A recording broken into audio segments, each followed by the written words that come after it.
Profesor Paiman nih pernah menjadi, maaf Prof ya, dulu tukang sapu, security, tiba-tiba sekarang menjabat wakil menteri desa tertinggal.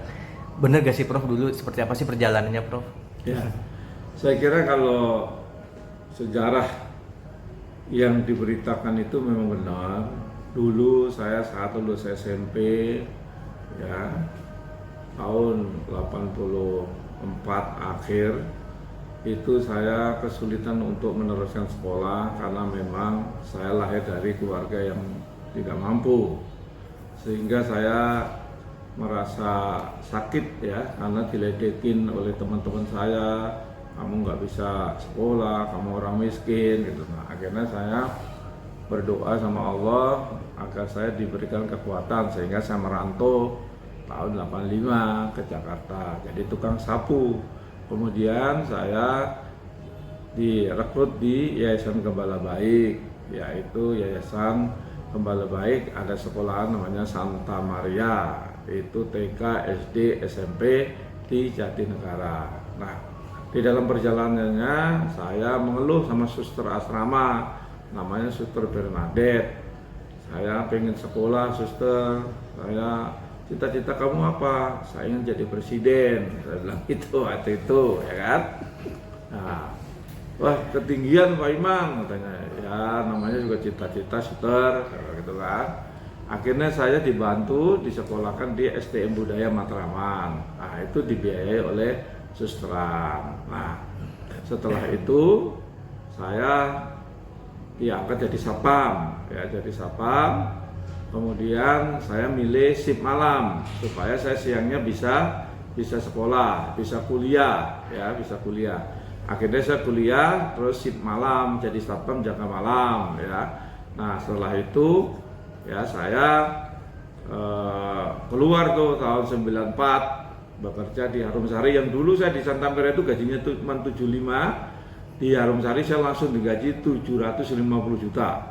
Nah disitulah saya kemudian tahun 97 masuk jadi dosen sambil saya usaha percetakan fotokopi di daerah Matraman. Nah setelah itu saya sambil kuliah setelah dosen 2001 itu saya menjadi Kasubag, kemudian jadi Wadek dan seterusnya. Nah memang perjalanan hidup saya memang betul dari bawah sekali ya, dari tukang sapu. Tetapi saya meyakini bahwa kesuksesan itu bukan miliknya orang kaya saja, tetapi kesuksesan itu miliknya siapa saja yang mau bekerja keras, pantang menyerah, berdoa dan gemar bersedekah.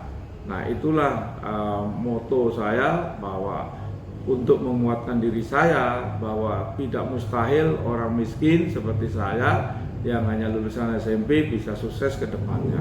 Nah, kemudian saya menerapkan ajaran-ajaran yang diberikan oleh orang tua saya, dan 99 itu saya ketemu Pak Gus Dur, saya diberikan sebuah petua, Mas Raharjo, hidup itu yang penting bersyukur, ikhlas, membuat senang orang, bersenang-senang, berdoa dan bersedekah. Nah disitulah saya terapkan.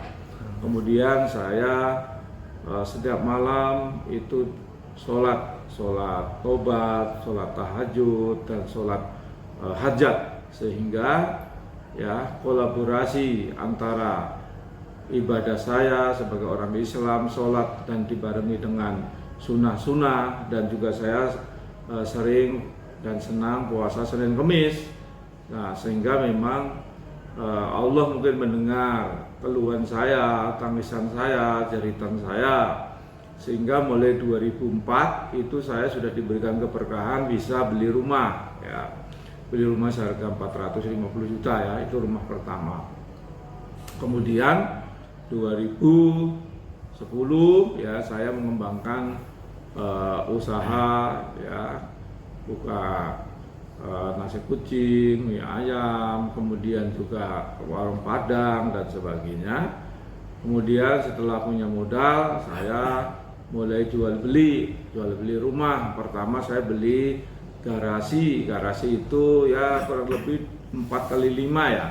Kemudian saya bangun bawah buat warung, atas buat tempat tinggal, kemudian saya jual dari modal beli 25, saya bangun 60, 85, saya jual 150 juta. Nah terus hingga saya bisa punya kos-kosan, punya ruko-ruko yang kemudian disewa-sewakan, kemudian ada penginapan, ada villa ya, dan juga ada perkebunan duren, kemudian ada ternak sapi dan sebagainya. Itulah awal karir saya, memang saya betul dari bawah sekali. Itulah bahwa ternyata prinsip yang saya terapkan bahwa kesuksesan itu bukan miliknya orang kaya saja, bukan miliknya orang pemilik modal besar, bukan miliknya orang yang punya bakat, tetapi kesuksesan itu miliknya siapa saja yang mau bekerja keras, pantang menyerah, kemudian berdoa dan gemar bersedekah. Itulah kisah saya yang bisa dikonfirmasi dengan suster-suster yang ada di Gembala Baik. Ada beberapa suster yang masih ada sehingga menjadi saksi hidup saya. Terakhir Prof, siapa sosok terpenting dalam perjalanan karir Prof dari nol sampai menjadi seperti ini, Prof? Ya, yang pertama ibu saya. Ibu saya itu walaupun saya sekarang besar itu, kalau saya gundah hati saya tidur di pangkuan ibu saya sampai ketiduran dan saya jadi tenang. Jadi memang ibu saya inspirasi saya yang memang selalu memberikan hidup sabar. Kamu dulu diramal sama mbahmu bahwa kamu nanti bisa jadi orang yang sukses, maka kamu harus sabar dan sebagainya. Maka saya apapun yang diminta ibu saya, ya termasuk saya dikasih warisan membangun rumah, sudah saya bangun, kemudian diminta ibu saya untuk dikasihkan ke kakak saya, ya saya kasihkan. Terus kita ngumroh dan sebagainya. Nah, saya juga diminta ibu saya setiap 6 bulan atau 1 tahun sekali itu bersedekah di kampung ya, membagi-bagi sembako, ya itu juga saya lakukan. Nah yang kedua inspirasi saya adalah istri saya. Istri saya itu dari nol juga, saya menikah seminggu cuman saya gaji 100.000. Nah dulu saya lihat istri saya banyak cincinnya, banyak gelangnya, tapi 3 tahun berikutnya saya lihat kok nggak ada. Terus saya tanya kemana ini sambil nangis buat nutupi makan ini. Nah terus akhirnya saya sambil nangis sambil meluk, saya berjanji saya akan membahagiakan kamu dengan saya kerja keras. Semua harta yang milik kamu yang kamu suka yang sudah dijual nanti saya kembalikan. Nah itu kira-kira inspirasi saya. Ya tentunya juga guru-guru saya ya, kemudian juga anak saya setelah punya anak lahir tahun 2011, itulah menjadi lebih semangat karena saya punya garis keturunan yang bisa meneruskan riwayat hidup saya. Saya kira itu.